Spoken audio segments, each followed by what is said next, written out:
Austin Jackson finally returned to the Dolphins offensive line, starting at right tackle on Sunday against the Saints. And I wanted to go through his performance because over the last 6 games of the season, he just played once, we got 5 more to go. I thought one of the key things Miami should be eyeing and be focusing on is the evaluation of Austin Jackson. And I think it's very important that he displays an ability to play at an above average level in the final 6 weeks of the year. And I think he did that at least in his first test against the Saints. Now, the Saints don't have that good of a defensive line nor defense, but him playing at the level that he did, I think is very important to the Dolphins. And I'll explain why here. Well, he's entering his final year of his contract. Remember, he signed a 3-year extension worth about $35, $36 million just a couple of years ago. So 2026 is the final year of his deal. He's got a $9.8 million base salary. He gets a $1 million bonus if he's on the roster on March 13th. It's the 3rd day of the new league year. And you aren't really going to save a lot of money if you were to release him prior to June 1st or even post June 1st. It's not going to be something where you save $5 or $6 million. It would be like 2 or 3 at most. So if you cut him, would have to really cut him for good reasons, whether it be an inability to be on the football field or just a decline in play after the injury. Well, he kind of showed that it might not be a decline in play because he graded out very nicely against the Saints on Sunday. And as I combed through the film, I was really impressed with what he did. And his versatility, not only as a pass blocker, but in the run game and an athlete getting out on the perimeter on some of these tosses and pulls and sweeps, it was really on display. And if you had the chance to look at his PFF grades or some of the tape, I want to know your thoughts. Grade the return of Austin Jackson. I'm going to give you my grade here in just 1 second, but I want to hear yours first. A, B, C, D, or F. I'm going with a solid B. So if you want me to scale it 1 to 100, I would give it about an 85 or an 86. I thought he was really impressive. And I think what he does at such a high level, which is why he was a first-round pick 4 or 5 years ago out of USC, and why he ultimately got that extension with the Dolphins after moving to right tackle, was because of his ability to get off the line of scrimmage and get downfield with athleticism, but also physicality. And I wanted to use this play as an example here with this run for Austin Jackson. And there were so many good plays on film, and I'm just circulating this one. Like, I thought he did an excellent job sealing the edge almost every time they ran a toss or a sweep to his side. He would turn that outside guy inside and allow those pullers in Achane to get to the outside. But this play was an under center run, and the line of scrimmage was at the 40-yard line right here. And Jackson is double teaming with Cole Strange, who had a fantastic day, by the way, in this game, about 3-4 yards downfield. But Ollie Gordon, look at the C that he has here. This ended up being a 9-yard run up the middle. But Jonah Savaiinaea laying a great block. Look at Jonah making a play for once.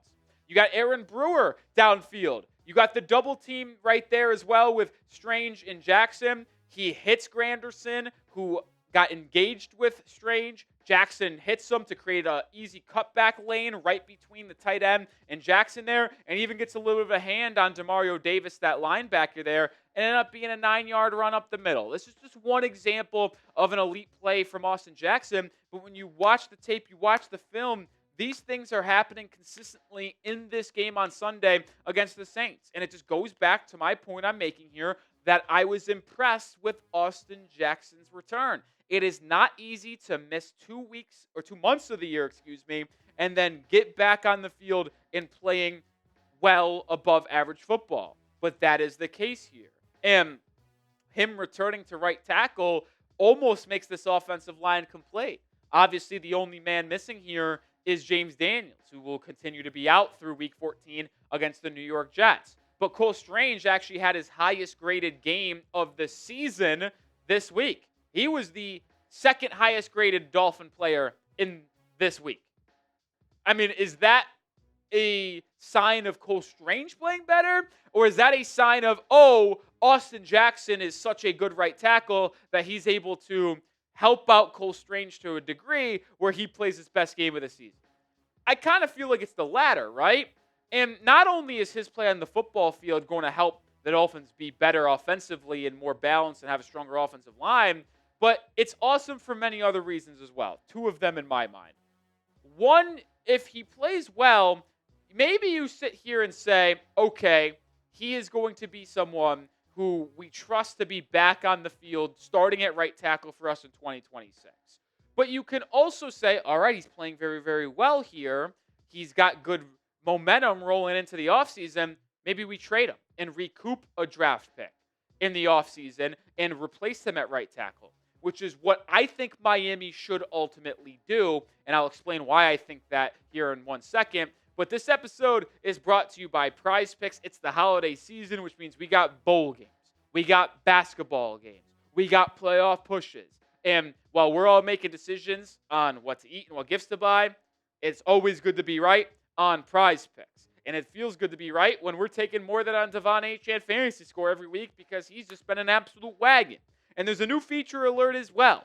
Early payouts. If your lineup gets off to a hot start, you may now have the option to cash out those winnings before the game even finishes.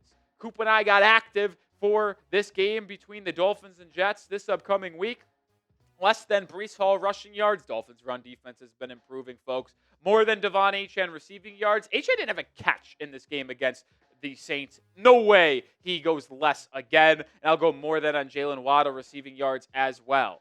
Download the Prize Picks app today and use code CLNS to get $50 in lineups after you play your first $5 lineup. That's code CLNS to get $50 in lineups after you play your first $5 lineup. Prize Picks. It's good to be right. Why do I think it is smart for the Dolphins to trade Austin Jackson this offseason if he continues to play well and rise his stock? It's because of this right here. Jackson told reporters after the game the reason why he has been out is turf toe, and he will have to potentially get surgery following the season.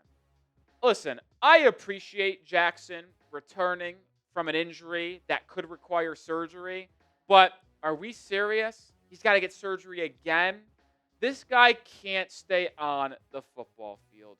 And it's sad.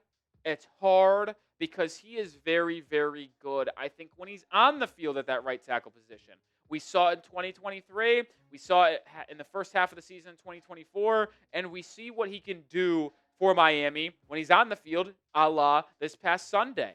But if you are a competent, good organization, you can't continue to rely on him to be your starting right tackle because he is consistently off of the football field. So I'm looking to try to replace him this offseason, whether it's via the draft or in free agency. Now, I think the draft is certainly more likely because I don't think Miami will have a lot of cap space. They already don't have a lot. Sure, they'll create close to $40 million when they make some roster moves and restructured contracts. So I don't think it's likely you sign an elite right tackle, but maybe you can sign like Jermaine Illuminor to a 2-year, like $24 million contract or somewhere in that range. I think the draft is incredibly more likely. First-round offensive tackles, specifically at right tackle, look like Spencer Fanu, Caden Proctor, and Francis Maiagawa. Now, there's actually a couple of Utah offensive linemen that could fit that mold, but the point is, I think Miami is a team that should be targeting an offensive tackle in the draft in the first couple of rounds. And it's a good thing Miami has 5 selections inside the top 100. Remember, they got their first-round pick, their second-round pick, and 3 third-round selections. And join the channel because we're going to have daily Dolphins content here. We're bringing you daily videos live 3 times a week as well. Subscribe and join the channel right now. And a lot of people are going to be asking about the draft here since I'm talking about drafting offensive tackles. The Miami Dolphins have currently the 12th overall pick right now. Certainly a change from when they were picking number 2 about 6 weeks ago when they were still 1-6. But that's what happens when you win 4 out of 5 games, folks. You bump up all the way to the 12th overall pick. And I know a lot of Dolphins fans might be upset by that and bummed that we're winning these meaningless games since it ultimately won't allow us to get into the playoffs due to just creating such a large hole for themselves. But I want people to know Miami will still have a great opportunity in the draft. We talked about it a little bit ago, but Dolphins have a lot of needs. And you will be able to draft a stud if you do the right process, the right scouting, and make the right selection. Yes, you could get a superstar in the top 5. You could get a superstar in the teens. And I'm looking at 5 specific positions. Now, I think you could eliminate wide receiver from being picked inside the first round. I don't think wide receiver 2 is that big of a need for the Dolphins to go after that in the first round. But any of these 4 positions are absolutely on the table. Edge, you need someone long-term with Chop Robinson. Talking about the right tackle spot right now. You need a long-term cornerback, and that might be the safety spot to take one of those top corners, whether it's Jermod McCoy from Tennessee or Mansour Delane from LSU.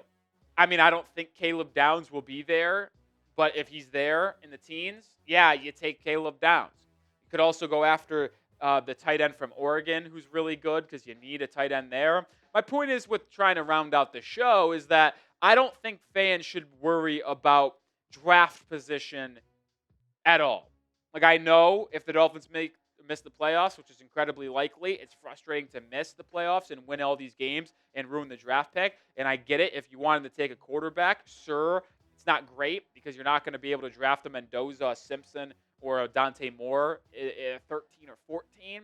But you'll be able to get an elite prospect at edge, at corner, at offensive line, which I would argue is probably what Miami should do anyway, because you build out the roster to be better, and then you bring in that young quarterback, or you trade for a QB to hopefully take you over the top and replace Tua Tagovailoa. I'll do it for today's show, but if you want more on the Miami Dolphins and want to ask me questions, well, go ahead and hit me up over on Twitter at Nick_Roloff. I'll be waiting over there.